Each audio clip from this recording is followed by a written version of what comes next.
I recently read The Art of Saying No by Damon Zaharias. The single greatest way to improve your productivity is to say no more often. If you respectfully say no to a 1-hour meeting, you magically create an hour to get your work done. If you respectfully say no to a coworker who wants your help on a project, you'll be able to finish your projects on time. And if you respectfully say no to a friend who wants your help moving on a Saturday, you'll be able to spend more time with your family and recharge for the week ahead. In this video, I'll show you why it's so hard to say no, how to find the strength to say no, and how to say no without angering people. First, why is it so damn hard to say no? Well, we've been conditioned to say yes for most of our lives. As kids, we said no to our parents and teachers and received negative feedback, so we said yes more often. In school, we made friends by saying yes to requests to play and hang out. And when we started our careers, we said yes to every opportunity in the hopes of getting ahead. But Damon Zaharias says we continue to say yes when we'd rather say no, because we wrongly assume that our goals and interests are inferior to other people's goals and interests. What's more, we believe that prioritizing our interests and saying no to a friend or coworker is selfish and will damage our relationships. So given all that, how do we find the strength to say no? I've discovered the strength to say no after making 3 realizations. Realization number 1, saying no does not make me selfish. In fact, saying no to people so I can take care of my needs actually increases my generosity. Realization number 2, saying no for the right reasons strengthens my relationships. And realization number 3, when I say yes just to please people, I say no to something I value. First, saying no increases your generosity. If you say yes to anyone and everything, you'll have no time to focus on your needs, be overwhelmed, stressed, and exhausted, and start to feel bitter and resentful towards the people taking up your time. What good are you to others if you're stressed, exhausted, bitter, and resentful? By saying no to people so you can take care of your needs and fill up your emotional tank, you'll have a greater capacity to help people. If you doubt this, try the following experiment. Tomorrow, start your day by saying yes to other people's priorities by answering emails for an hour. How much energy do you have the rest of the day to do generous work and improve people's lives? The next day, start your day by saying no to the outside world and yes to your most important project or your personal well-being. Either spend an hour making progress on your important project or use the hour to journal, read, exercise, or meditate. After this hour of self-care, how much more energy do you have to improve the lives of people around you? Second, saying no for the right reason strengthens a relationship. We value things that are hard to attain.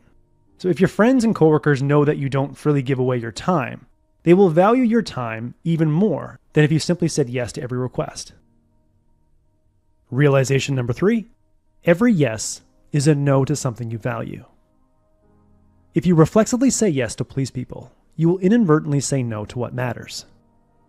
Before you say yes to a time-consuming request just to please someone, remember the 3 Ps: people, project, and personal well-being. Imagine saying no to the people you want to spend time with, like your family, and seeing the disappointment on their faces.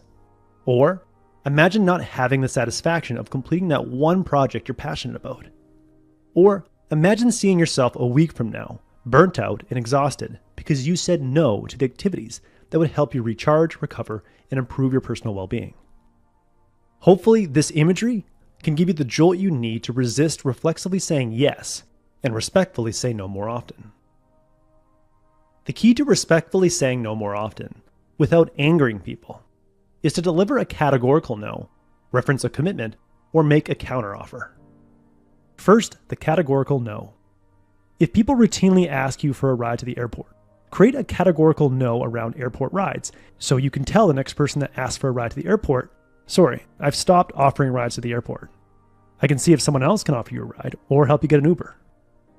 A good categorical no to turn down requests to grab a drink on weekdays is, I've stopped drinking this month, or I don't drink on weekdays. When you tell someone a categorical no by saying, I've stopped, or I don't, or I have a rule, you make your no seem like an objective fact and not a personal rejection. Other examples include, I only do interviews on Fridays, or I'm not accepting new proposals at this time, Or, sorry, I don't schedule meetings before noon. Next, say no without being a jerk by referencing a commitment. When you reference a commitment, even a commitment to yourself, like I've committed to exercising every day, people are generally understanding and rarely push back. No one likes to break commitments, so they don't want to pressure you into breaking your commitments. Here are a few ways you can use commitments to turn down a request. I'm fully committed to a project right now, so I need to turn down your request. Or, I've made a commitment to spend time with my family this weekend. Or, I can't join you for lunch. I've made a commitment to go to the gym every day at lunch. It helps to write down a list of personal and professional commitments you have every week so you can deploy them when someone asks for your time. And the last way to turn down a request without seeming like a jerk is to propose a counteroffer. Instead of saying no to someone's request, especially someone whose relationship you value greatly, just say no to their initial request, but counter with a smaller offer. Your counteroffer can include finding other people to help or getting them started, or doing something similar that takes a fraction of the time. For example, I'm unable to do that at this time, but I can put you in touch with someone who can help you. Or, I don't have time to do A, B, and C, but I'd be happy to help you with one of those tasks. Or, I'm overcommitted and unable to attend your meeting, but I'd be happy to email you a few ideas that you can share in the meeting. Countering a request with an alternative that requires less time is a great way to protect your time and let the requester know you value that relationship. As Damien says, you don't owe the requester alternatives. It's just an act of goodwill. In the end, most of us have a habit of saying yes when we'd rather say no.